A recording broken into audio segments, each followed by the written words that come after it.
Dalam modern ekonomi teori, sangat berbeda penggunaannya dengan pemahaman ekonomi yang saat ini difahami dan dijalankan dalam perekonomian kenegaraan yang banyak berlaku di beberapa negara. Misalnya, sebuah negara yang miskin sumber daya alamnya, seperti negara Swiss, maka mereka memerlukan deposit metal berharga sebagai cadangan devisa mereka. Dan apa saja itu cadangan devisanya? Apa aja country reserve-nya? Yaitu dolar, surat berharga, juga logam mulia seperti emas. Surat berharga, logam mulia, dan cadangan devisa atau foreign exchange reserve-nya itu adalah kunci kekuatan ekonomi sebuah negara. Kalau di negara kaya deposit SDA-nya atau sumber daya alamnya seperti Rusia, Amerika, maka berbeda cara pengelolaan ekonominya. Mereka, negara-negara yang memiliki SDA tadi, sumber daya alam, bisa jadi money creator berbasis aset mereka, berbasis cadangan minyak bumi mereka, cadangan gas mereka, semua bisa diterbitkan surat berharga dalam tanda petik. Sama seperti kita, Indonesia. Kita kalau Kementerian ESDM-nya kreatif, ya buatlah reserve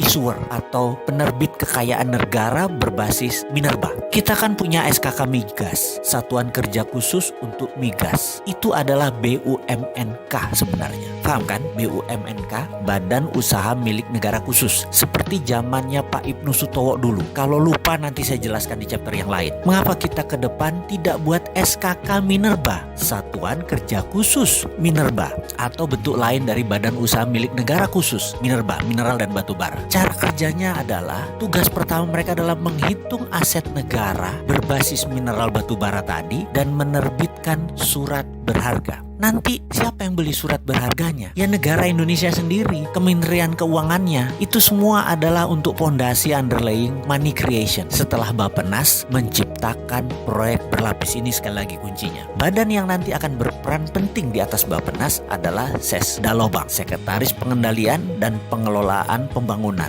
langsung di bawah Presiden, semacam inspektur jenderalnya Presiden zaman Repelita dulu. Tujuannya apa itu semua? Sekali lagi, kita kan ingin bebas dari berhutang ala didikan IMF, betul kan? Maka ubah cara berpikir ekonominya, pakai modern ekonomi teori, yaitu negara yang mempunyai sumber daya alam berbeda cara bekerjanya dengan mereka yang tidak punya sumber daya alam. Kita kok sekarang mikirnya bertindaknya seperti negara miskin, cari hutangan. Itu kuno. Kita kufur nikmat kalau kayak begitu. Sumber daya alam yang kita pakai dan bukan dieksploitisir ya, bukan digali, dijual, diproduksi, bukan. Asetnya itu didiamkan. Gunakan nanti buat anak cucu kita. Sekarang hanya dipakai untuk underlying money creator. Manfaatkan derivatnya, yaitu penggunaan uangnya menjaminkan deposit SDA tadi. Kalau sekarang kita mau punya devisa cepat selain SDA, yaitu dolar misalnya, undang semua negara di dunia ini yang tidak punya sumber daya alam yang besar seperti India, Cina, negara-negara Melanesia. Ada lebih kali 100 negara di dunia ini yang tidak punya sumber daya alam seperti Indonesia. Kita terbitkan surat berharga berbasis mineral Indonesia tadi.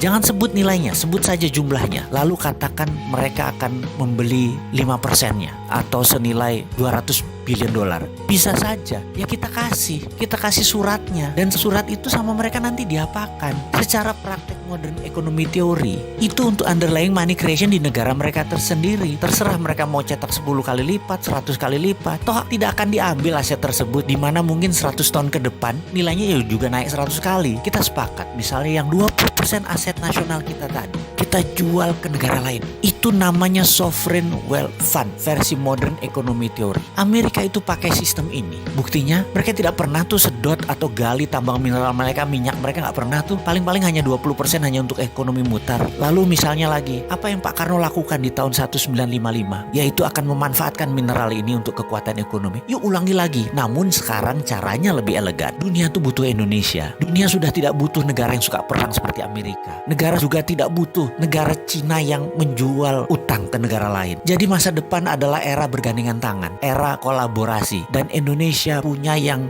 dibutuhkan untuk bergandengan tangan. Indonesia punya mineral berharga.